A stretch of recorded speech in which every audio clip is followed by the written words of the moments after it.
Hello, everybody. Welcome to Dirty Air. I'm your host, Alex Lambert, and it is now official. Kyle Busch has signed a contract for 2023 and beyond with Richard Childress Racing to drive the number 8 Chevrolet next season, and in a 15-year deal with Kyle Busch and Joe Gibbs Racing and M&M's and Mars Corporation. So let's talk about what this means for Kyle Busch. Let's talk about what this means for Richard Childress. Let's talk about what this means for Tyler Reddick. And then, of course, we'll talk about where Richard Childress might get this third charter from that we're just now hearing about today after the press conference. So this morning, Kyle Busch came live on NASCAR.com at 10 a.m. to do a press conference in front of the media, in front of all the fans, a lot of people watching. This has really been one of NASCAR's biggest free agencies that we've seen probably since Dale Jr. back in 2008. By the way, Dale Jr. replaced Kyle Busch, so I guess that deal had to involve Kyle Busch as well with Hendrick Motorsports. So a big announcement today for Kyle Busch, and I want to talk about what this means for everybody involved. There's a lot of key parts. So, where does Ty Gibbs go? Who's going to sponsor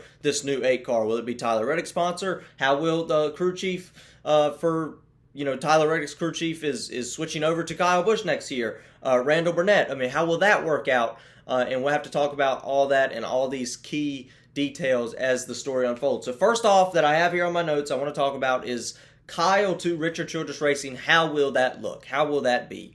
And I think this is probably a good thing for Kyle Busch. It seems very positive. It doesn't seem like a lot of hesitation. It doesn't seem like there's any uncertainty. Even, Richard Childress said today in the press conference, he's walking around the garage area, Richard Childress, and everybody's amazed, like, hey, is Kyle Busch really coming here? Because Kyle Busch, to an organization like RCR, who has had some really good drivers, still has some really good drivers, has not really seen and most teams don't see this, a top driver like Kyle Busch. Kyle Busch is going to be considered one of the best drivers in NASCAR history, whether you like him or not. To have one of those guys come over, probably one of a top 15, top 10 driver for sure, Kyle Busch in the history of NASCAR right now. I think you can easily put him in top 15 when you talk about NASCAR drivers. To have him come over to a team like RCR, that is very exciting for the people that work in the shop there. So it is an exciting thing. But Kyle Busch, I think he's going to do okay at RCR. This is not the first time Kyle Busch has been let go by a racing team. If you remember in 2008, Kyle Busch was let go by Hendrick Motorsports the year before. He had 4 career wins going into that 2008 season. His first year with Joe Gibbs and M&M's, he won 8 races that season and had a serious run for the championship till the Chase started. Back then it was called the Chase.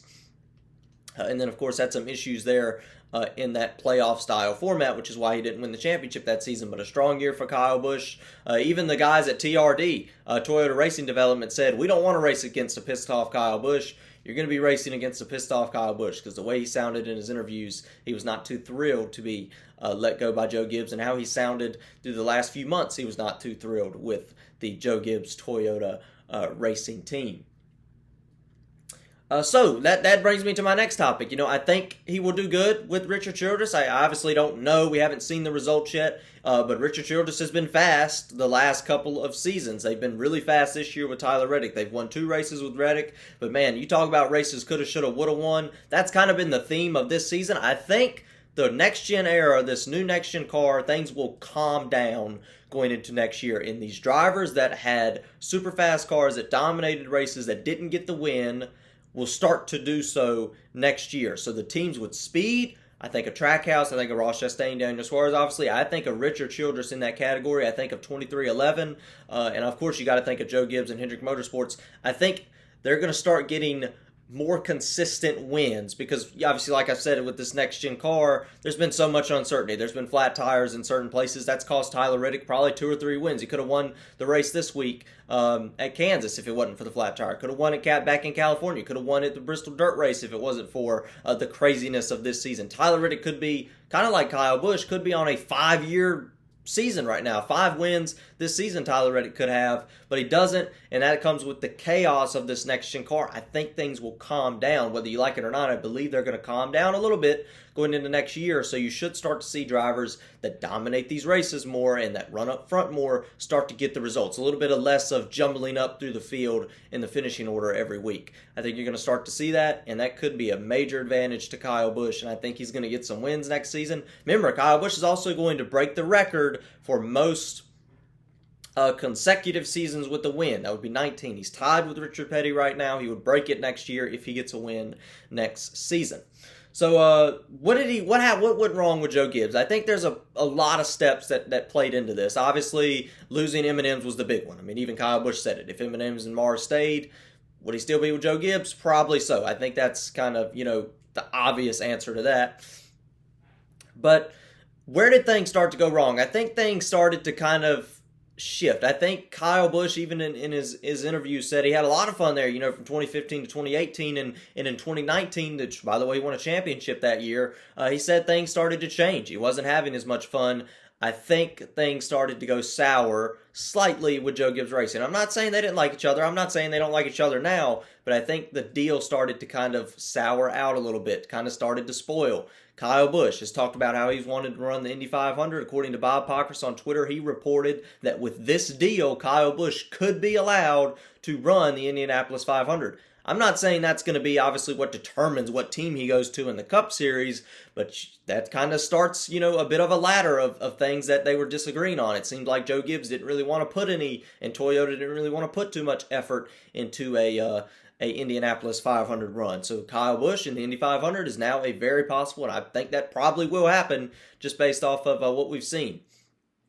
And then, of course, you have KBM, Kyle Busch Motorsports. Obviously, something went wrong there. And then the main thing, I think, is Ty Gibbs. Ty Gibbs is coming up through the ranks of the Cup Series. It looks like Truex wants to race a few more years, maybe 2 or 3, maybe even a little bit longer for Martin Truex Jr. That kind of leaves a spot for Ty Gibbs, a spot that Ty Gibbs doesn't have. If Truex stays there, Kyle Busch losing the sponsorship, Ty Gibbs is probably going to take over the 18 car, or at least that 18 team, going into the 2023 season. That is what most likely is going to happen. We'll get to see Noah Gragson and Ty Gibbs racing, which should be fun, but Ty Gibbs will probably be at a Joe Gibbs Toyota for next season. So that opens up a spot for Joe Gibbs' grandson, right? So a lot of things obviously played into the factor of why Kyle Busch ended up leaving Joe Gibbs. You have Ty Gibbs coming up young. He's tearing it up in the Xfinity Series, winning races, a potential championship contender in the Xfinity Series. Probably take a couple of years for him to be as competitive in the Cup Series, but I kind of see it happening, especially with Joe Gibbs' equipment. And then, of course, like I said, the Indy 500 deal, the sponsorship leaving, it all just came together in a span of 3 to 4 years. And it just fell apart. And then, of course, even I think there were some signs of this. Adam Stevens being replaced by a rookie crew chief. I don't have anything against Ben Bayshore, but Adam Stevens is probably the best crew chief at Joe Gibbs Racing, and he's been taken away from Kyle Busch, and has been paired with Christopher Bell. Guess who's been the most consistent driver this season? That is Christopher Bell. That's not a coincidence. That's because Adam Stevens is a very talented crew chief. He won 2 championships with Kyle Busch, both Kyle Busch's championships with Adam Stevens. That deal got split up, put a rookie crew chief in there, Ben Bayshore. Kyle Busch has only got 3 wins with Ben Bayshore. I'm not saying anything against Ben Bayshore, but I don't think he's quite up there with Adam Stevens yet. Obviously, this is only his second year as a crew chief. So it'll be interesting to see what happens with that. Obviously, Kyle Busch now getting the new crew chief, Randy Burnett, which has showed success this season with Tyler Reddick, like I said. So now we got to talk about Tyler Reddick, because Tyler Reddick was obviously, reports said, or I guess Richard Childress said about an hour before the announcement, he told Tyler Reddick he will not be driving the 8 car, will be focusing on that 8 team with Kyle Busch to move forward. Obviously, Richard Childress made some good points. He doesn't want to put in a whole lot of effort, and this makes completely makes sense. You don't want to try to build up a major championship team for 1 year. I'm not saying he's going to try to hurt Tyler Reddick. I'm not saying he's not going to give him good equipment, but you don't want to build up a championship program for 1 season when you could put more effort into Austin Dillon's program and Kyle Busch's program. So that'll be interesting to see there. Another question I have is this 3rd charter that Richard Childress said he's going to get. I'm wondering where that's going to come from, because I think I was talking to somebody earlier. They said Rick Ware Racing is a possibility. Obviously, we don't know anything. I don't know. That's obviously not confirmed. I haven't heard anybody from over there that said that. But Rick Ware Racing or a smaller team, potentially, look, There's typically on a race weekend, you exclude the Daytona 500. I know that's a big one to exclude because that's the biggest race of the season. You're going to make every race most likely. There's usually not more than 40 cars trying to make the race. And if there's less than 40 or 40 cars trying to make the race, you don't have to worry about missing it. So for some of these smaller teams to sell a charter for $25-30 million could actually be more useful and more helpful to them than just keeping the charter for some teams. Obviously, I think of Rick Ware Racing. You think of a couple other of those teams that kind of run in the back a little bit more, aren't quite as competitive. I'm not saying that, I think they should consider it, because I think that if you sell a charter and you're a team of that magnitude and you're not going to have to worry about missing the races outside of the Daytona 500, it could be an advantage to take that cash and maybe start running a little bit better, and that we could see that here in the upcoming seasons. So Tyler Reddick, obviously, like I said, he's going to obviously announce he's going to 2311 Racing to race for Denny Hamlin and Michael Jordan in a couple of seasons, or in the start of the 2024 NASCAR season. There's a lot to talk about, right? It's just all coming in waves. Ty Gibbs, Tyler Reddick, where are they all going to go? But looks like Tyler Reddick's going to have a decent car next season. It'll be interesting to see how he runs. I think you're going to have a powerhouse team. Like I said, there's a couple of teams right now. The driver lineup is powerhouse, and that's going to be Richard Childress next year. I'll be interested to see who he gets to replace Tyler Reddick. If he does get somebody to replace Tyler Reddick, which I'm sure he will, if he's going to put in $30 million for a charter, we'll have to see who that driver will be moving up in the future. So you're going to have Tyler Reddick, who's won multiple races this year, a potential championship contender. You're going to have Kyle Busch, who's won 2 championships, and then you're going to have Austin Dillon. Austin Dillon's on the low end of that, but Austin Dillon has won a race this season. He's in the playoffs. He's on the low end of a powerhouse team, and it'll be interesting to see if Kyle Busch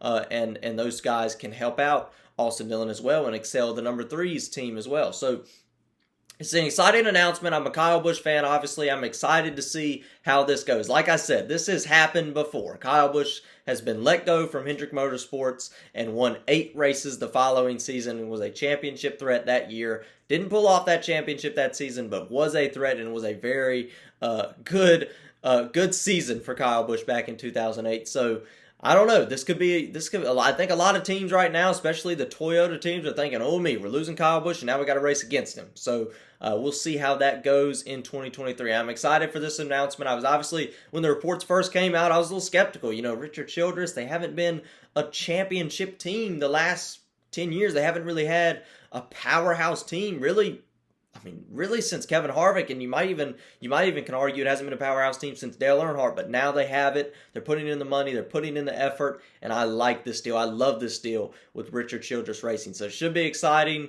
and that's really all I have to talk about after the announcement today. Like and subscribe if you like the video, and tune in for my Bristol Night Race review on Saturday night. And of course, after Kyle Busch signs with Richard Childress, let's get rowdy.